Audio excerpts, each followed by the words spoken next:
My boyfriend has been stealing money from my business for quite a while now, and after telling him to stop multiple times, I'm now at a point where I really want to tell his mom about it to try and get through to him, because right now I'm very frustrated and I simply don't know what to do. Here's what's going on. Okay, so I'm a 25-year-old female and I'm really struggling with something in my relationship with my boyfriend, and I feel like I have no one to talk to about it. Basically, to put it bluntly, he has been taking money from my small business without asking. The first time it happened, he told me he needed to move the money into his account for house expenses, but I later found out that he just spent it. I stayed quiet to keep the peace, and after about a month, he eventually put the money back. Now, before any of this, I suggested that he get a second job since we have been talking about buying a house, but he refused and said that he would never do that, so I just dropped it. Later, I invited him to help me with my business, which is making bouquets, and I even offered to split profits with him. Recently, though, I discovered that he had taken all the money, both his share and mine, without telling me, and when I confronted him, he got defensive, said he needed it for the house, and was rude about it. The only reason I ever noticed was because the numbers were not adding up. I had already asked him not to use the money without permission, but he brushed it off and laughed like it was not serious. And now he has done it more than once, and when I brought it up again, he showed no remorse and started giving me the silent treatment. What hurts the most is that if he had simply asked me, I would have lent him the money, but instead he is sneaky, dismissive, and makes me feel like I'm wrong for questioning him. I've not told anyone about this, not even my parents, because I feel embarrassed and ashamed, but part of me really wants to call his mom and explain what has been happening, hoping that she might talk some sense into him. The problem is that I know he will see it as me embarrassing him or just being disrespectful by involving her in what he would call a private matter. What should I do?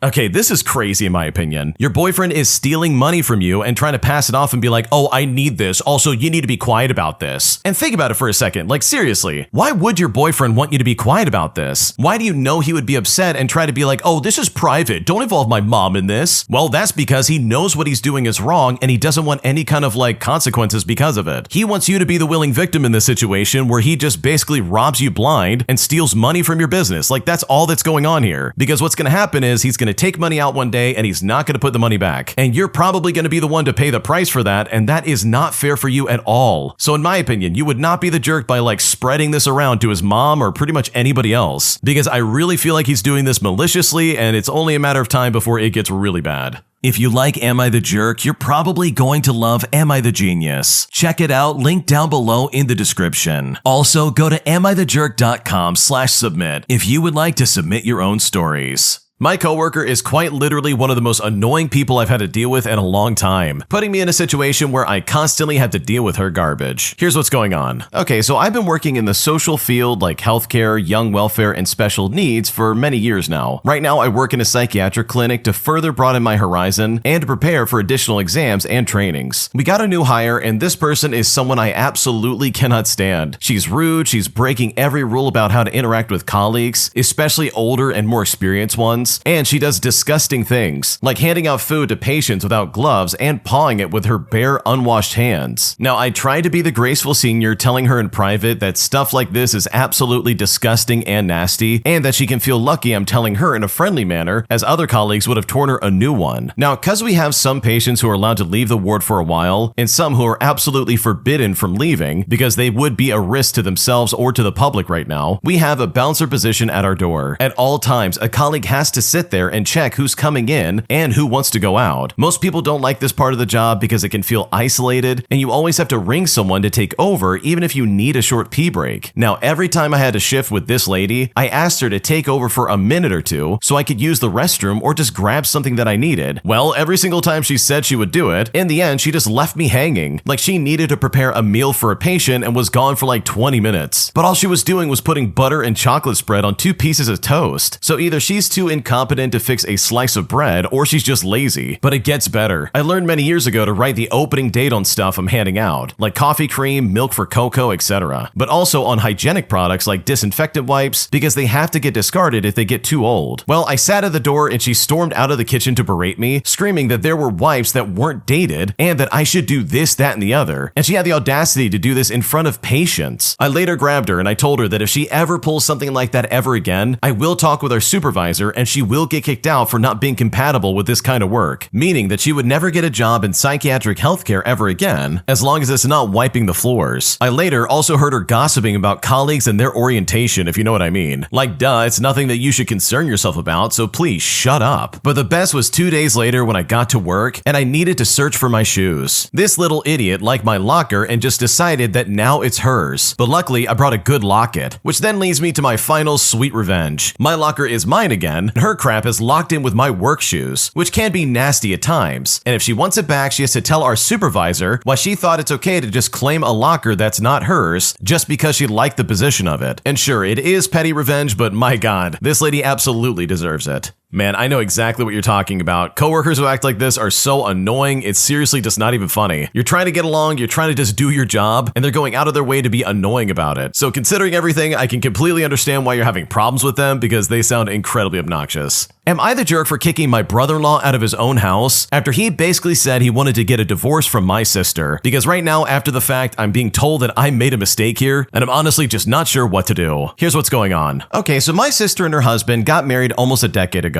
Around 6 months ago, he had an affair with this coworker, which my sister found out about after going through his phone. When I got this news, I was furious and immediately told her to get a divorce. She has a stable job and no kids, but she decided that she could find it in her to forgive him, and they have been trying couples therapy for some months now. After my initial disappointment at her decision, I came to the conclusion that there's not much I can do to change her mind. And this is all going well until like a week ago when I got a call from her crying, telling me to come over as I live about 10 minutes or so away. When I came to her apartment, she told me that he had decided that he wanted a divorce and was not willing to be married to her. Fast forward 30 minutes and he knocked on the front door and I told him to get out and not come back for at least a week. He then told me that he doesn't have any other place to go to and I can't stop him since it's his house too, but I closed the door right in his face. I then left my sister's apartment on Monday because I had to work and I hadn't spoken to my sister since until about like 12 hours ago when she called me to say that they had decided against divorce and I should have not kicked him out of his house. This was immediately followed by a call from my mother telling me the exact same thing. I want to be there for my sister, but I have no desire to talk to her for at least a month. So am I the jerk here? Because honestly, I'm not sure if I made a mistake. Okay, in my opinion, I think you absolutely are the jerk. Why on earth are you getting involved in this, dude? You can't just show up to her house and be like, you have got to go. You can't come into the apartment you own. I'm sorry, but you need to leave. Come back in a week. Like, this is not some like sitcom or some kind of movie, dude. You can't do that to somebody. Like, in what universe can you somehow deny someone entrance into their own home? That's really dumb and not a smart idea in my opinion. So yeah, I think you're the jerk here. I think you should not have done that. And in the future, I would absolutely stay out of this crap because this does not sound like it's worth it even in the slightest. Am I the jerk for not letting my roommate pay less rent? All because I got a raise and my roommate found out about this. Because right now she's saying that I'm a jerk and that I'm being unreasonable, and at this point I just don't know what to do. Here's what's going on. Okay, so I live with a female roommate who is also in her 20s. We're friends from college and we have been living together for about a year now. We agreed from day one to split rent and bills 50-50. The apartment is pretty even in terms of space and amenities, so that felt fair for the both of us. I work in a field that pays decently, and recently I got a raise. I mentioned it in passing, I mean I wasn't bragging or anything like that, but ever since then, my roommate has been acting a bit off. A week ago, she sat me down and said that she thinks I should pay more of the rent now, especially since I make more and I can afford it. And on top of that, she works in a lower paying job. I told her I understand that she might be having a harder time financially, but we agreed to a 50-50 split, and nothing about the apartment itself has changed. I'm not living in a bigger room or using more utilities. We both benefit equally. She then said I'm being unfair and selfish by not adjusting the split to reflect our different income levels, and now all of a sudden I'm a jerk. I pointed out that just because I make more doesn't mean that I don't have my own financial goals and responsibilities. I've got stuff like student loans and I'm helping my family out, and I'm simply just trying to save money. I also feel like it's not right to be penalized for earning more. Like, what is going on? Especially when the agreement was clear from the start. She thinks I'm being cold and all about money, and I think she's being entitled and trying to guilt me into something that we never agreed to. Things have been really tense ever since then, but honestly, I need to know. Am I the jerk because this is such a dumb situation that I just don't know what to do?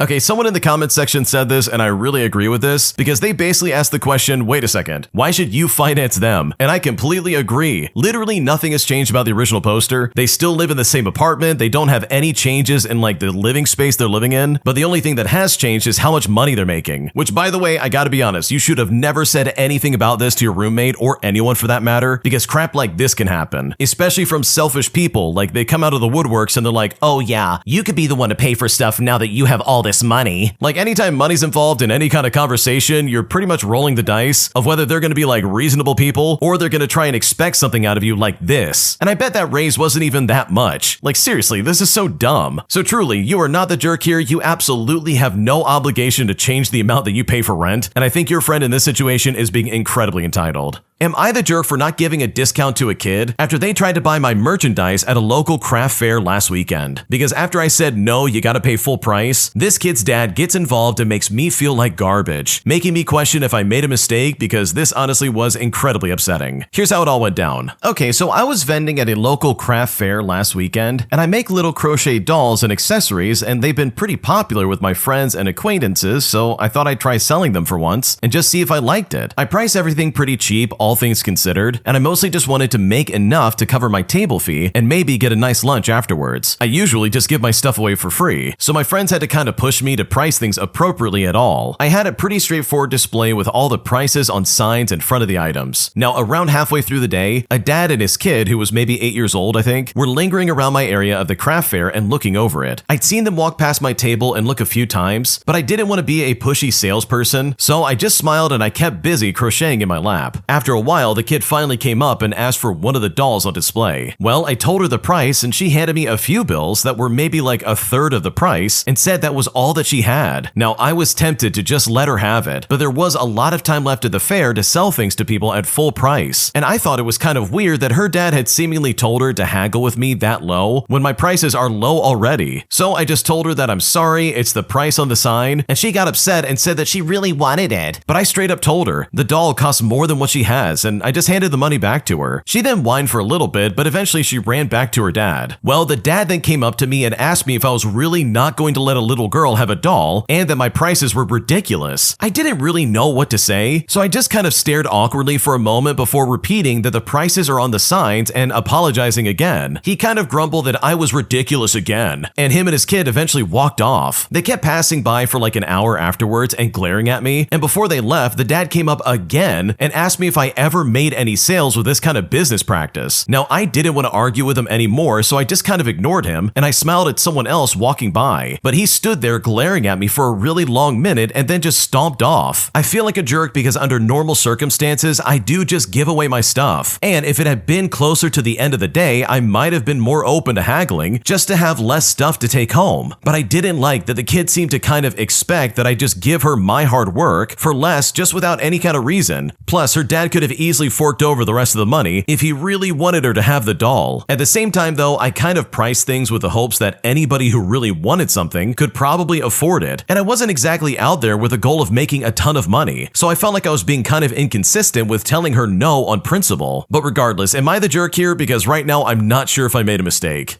Okay, this really is upsetting because holy crap. I think the dad in this story is a piece of garbage, and the fact that he got away with this for so long, in my opinion, is proof that yeah, you need to stand up for yourself and probably call security next time. The first time of him being like, wow, these prices are too high, like that would be the first and only straw with this situation, where I would just say to them, agree to disagree, get out of my space. But the fact that he came back and tried it again, almost trying to demean your business and be like, wow, did you make any money today? That would have been the moment where I call up whoever I need to, whether that's like security or management for this local craft fair, and been like, hey, get this guy away from me, he's being weird, because this kind of behavior is crazy. He really thought he could haggle down and like argue your prices. Like, dude, what are you doing? From the sounds of it, this stuff is already cheap as it is. If he really wanted his daughter to have it, he would have gone in and been like, okay, I'll cover the rest of it. But instead, he wants to give you a hard time as if like, oh man, why can't you give this to my daughter? Come on, give it to her for a third of the price. It's not that big of a deal. Like, what a loser, good lord. So no, you're not the jerk. You absolutely should not have given that stupid kid any kind of discount, especially when your prices are very easy and obviously like super affordable, because that's super condescending and very toxic, especially with him coming back later just to try and argue once again. My mom has blamed me for her relationship falling apart, despite the fact that she was the one that made it all fall apart and I literally didn't do anything wrong, because right now I'm honestly kind of hurt by this and I just don't know what to do. Here's what's going on. So I love my dad and he's the greatest person in the world, and I've only known him, like really gotten to know him for like a year of my life. The problem is that he's not my real dad. He's my mother's now ex-fiance, and she blames me for their relationship failing. We moved to his house last year in July of 2025, but the problem started back back in October of 2024 when I called him Dad for the first time. Now, Dad and myself and every other reasonable person I've told recognizes what this really is about. It's not about protecting me at all, because there was never a threat in the first place. It's always been about jealousy. My mom has been extremely jealous ever since we started getting close from the start of October, but she was subtly controlling from the very beginning. It's been a year and she doesn't realize that the way she was acting is exactly what pushed him away. There was this occasion where I asked him to buy me a pen because mine had run out of ink, and she actually went nuts over that. Then there was a time that I helped him out with yard work without telling her, and again, she was infuriated. Every time we spend time together, like him taking me to go buy seeds and gardening tools at Walmart, or just us going out to get some ice cream, it's always a problem. And the crazy part is that she always wanted him to take care of me and be a father figure, but as soon as he starts acting in that role, it's always a problem. Yes, I understand she feels excluded, but the only reason she started to be excluded is because she showed that ugly part of her character. And this didn't happen overnight. It was very gradual, these events occurring over months at a time. When we brought my dog home in March of 2025, she even started getting jealous of the attention that he gave to the dog. A lot of really crazy stuff happened this summer, but in short, I don't live with him or her any longer, and my absence has taken a toll on both my dad and my dog, and now they both hate her for it. After the dust settled, she tried to convince me that he was really just a bad guy and trying to exploit me. Now, I can recognize when someone is a bad person in the way that she was trying to describe, if you know what I mean, and I know what it is because I've had this kind of thing happen to me before, unfortunately. And when it happens, my brothers are always the first to know, and they're always the ones to resolve the problem and protect me. My dad has never been anything but kind and understanding. He's never made me uncomfortable, and he always knocked before entering my room, and most of the time he didn't even want to be in my room. When she couldn't convince me that he was some kind of creepy person, she switched it up and said that it was my fault because I was so disrespectful or whatever. Like, it really seems like she was just pulling it straight out of her butt. I'm going to get away from her as fast as I possibly can because this entire scenario is incredibly annoying, and I'm just not sure what to do. Yeah, your mom absolutely is a control freak. Like, the original poster kind of clarifies that, because holy crap, this is so weird. Like, from the sounds of it, she couldn't stand the fact that you were getting any kind of attention. Here you are, her 17-year-old daughter, trying to, like, I don't know, connect with her fiance, and she's like, oh, I can't have that. That is not okay. But it's like, dude, why not? Like, what's the problem here? Nothing wrong is happening, and the guy doesn't sound like a bad person. So for your mom to fly off the handle like that just seems really weird in my opinion. So hopefully this gets resolved in some way, and I'm so sorry that things kind of fell apart for you, because from the sounds of it, this guy was really nice, and it sounds like your mom just completely ruined that.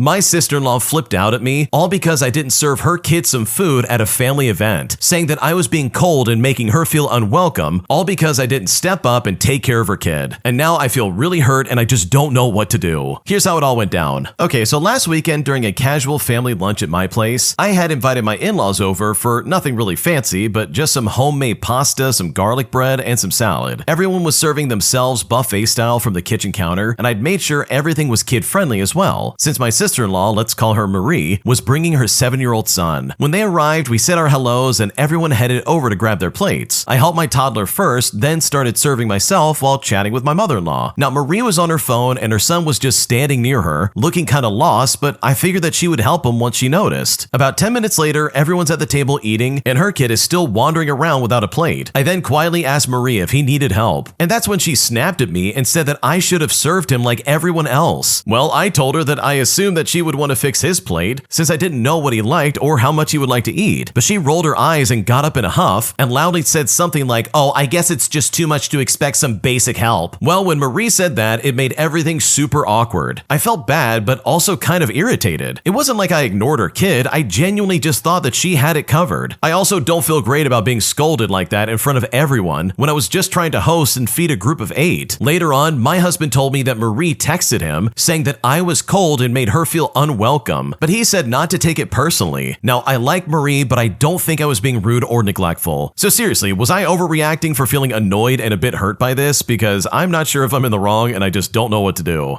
Okay, first and foremost, you didn't overreact and you're not at fault here. Marie's a complete moron. You're telling me that someone who has a kid with her, who brought her kid with her to this family event, is somehow unable to take care of her own child? Like, what is going on right now? How did the responsibility of her kid somehow get slapped on your shoulders all of a sudden while she's on her phone just doing nothing? Because you've got it right, absolutely right in my opinion. This is not your kid, you don't know this kid as well as Marie does, and you don't even know if he likes any of the food in front of him. And you know what? I'm willing to bet that even if if you did help this kid out and get him a plate, Marie would still freak out and be like, wow, he doesn't like that. Why would you try to force my kid into having food that he doesn't like? What's wrong with you? And then the same conversation would happen with your husband where she's like, oh yeah, you were cold and neglectful. You made me feel unwelcome. It's like, dude, what are you talking about? From the sounds of it, Marie came there to be like super rude and aggressive for no reason. And in my opinion, this is just me, but the second someone comes to my house and acts like that, that's the last time they're ever going to be welcome at my place until I get an apology. Especially with them announcing, oh, I guess it's too much to expect some basic help. Because I would have responded by being like, oh, I guess it's too much to be a mother. Like, what's going on right now? Take care of your own kid. It's not my responsibility. Like, for me, I don't even care that much about the kid. Like, I don't care. Do whatever you want. But he's standing there awkwardly, wandering around without a plate, and you're not doing your job as a parent, and it's like, okay, what's going on right now, dude? Either step up and get him some food, or else I guess I'll step up and try and do it. So yeah, Marie's completely ignorant and very rude. You didn't do anything wrong, and in my opinion, she owes you an apology. And I know if I was in your shoes, I would be texting her right back and giving her a strong piece of my mind, because that kind of garbage absolutely does not fly with me. My entitled brother-in-law absolutely hates me, while also at the same time demands that I help him get a promotion as well as help him get a raise. And I'm honestly baffled by this sense of entitlement. Here's what happened. So my significant other's brother is trying to reconcile with his family after years of estrangement. The reasons behind it are irrelevant to this story, and the explanation is too long to write out. So let's just say that there's an innocent misunderstanding that caused a bad reaction from both the brother-in-law and the family. But the brother-in-law was ultimately to blame for the entire thing and had the very worst reaction possible. That's the long story short of it. He admits that he was wrong, and the family owns their mistakes. Everyone has apologized sincerely, and they're working on the relationship. Each family member had been texting and later calling him. I only met him once briefly before the big blow up, so we didn't really have any kind of relationship. He was invited to Christmas, which both my significant other and I were very worried about, but we still went to his aunt's house. Everything went well between the brother-in-law and the family, and I was so relieved and happy to see that. His wife and his stepkids were very nice and seemed much more comfortable with us than the brother-in-law. Everyone liked them right away. The only problem is that he hates me. We work in the same industry, but I'm several rungs above him and 5 years younger. He asked around about me after he found out what I do, and it turns out that I used to be the brother-in-law's current boss's boss a few years ago. The thing is that I have a natural ability that makes my job much easier, and I honestly take no credit for this, since I see myself as just super lucky to be born with the abilities that I have. And there are only a few of us in our industry, and he has worked harder for the same result. It's not fair, but it's also not my fault. This man spent 3 hours looking at me like I had just put a dent in his car. My significant other says he is insanely competitive and absolutely seething because he can't really say much to me without coming off like the jerk that he really is. I probably make double his salary, which really upsets him as well. My significant other isn't optimistic about this reconciliation and is worried that the brother-in-law will hurt his mom and his aunt again. He is convinced that his brother is crawling back because they're both in their 90s now, and he's hoping for some kind of inheritance. We bought his mom's house and there isn't much else to inherit. I don't know the brother-in-law that well to try and determine if he's actually that type of person, but also I have no reason to doubt my significant other. This brother-in-law told my significant other that he wanted me to get him hired with one of my clients or recommend to his boss that he get promoted or get a raise. And when I heard that, that absolutely blew my mind. My significant other told him to ask him myself, because according to my significant other, this guy never will, because that would be admitting that he needs my help and that he is in fact beneath me. He would have to show me his work, which would be demeaning apparently. I'm happy to have a simple conversation such as how are you and how's the weather and stuff like that, because he is my significant other's brother, but I'm not sticking my neck out for this jerk. Obviously, I will never say one word about work in his presence, and I'm hoping to ignore and avoid any kind of drama with this guy. I honestly can't stand people like this brother-in-law. They not only hate your guts and are actively antagonistic towards you, but they also want a leg up and they want you to stick your neck out for them just so they could get the raise that they feel like they deserve. And this is really not okay. He would rather have you risk your good name and your career for a guy who treats you like garbage. Like, that's just not how the world works. If anything, he's delusional at best, and he should probably stop mean mugging you if he ever expects to have any kind of positive relationship with you. So if I was in your shoes, I absolutely would not stick my neck out for this guy. He's not worth the effort, and if if anything, he's just gonna burn you in the end. Because if he's willing to hate you over something so ridiculous like this, then who knows what kind of things he would do to you and your career if he finally does have a leg up over you. If you like Am I the Jerk, you're probably going to love Am I the Genius. Check it out, link down below in the description. My fiance gave me an ultimatum, stating that I need to choose between her or my dependent sister who's struggling with her mental health. And at this point, I don't know what to do. So I've been with my girlfriend for almost 4 years,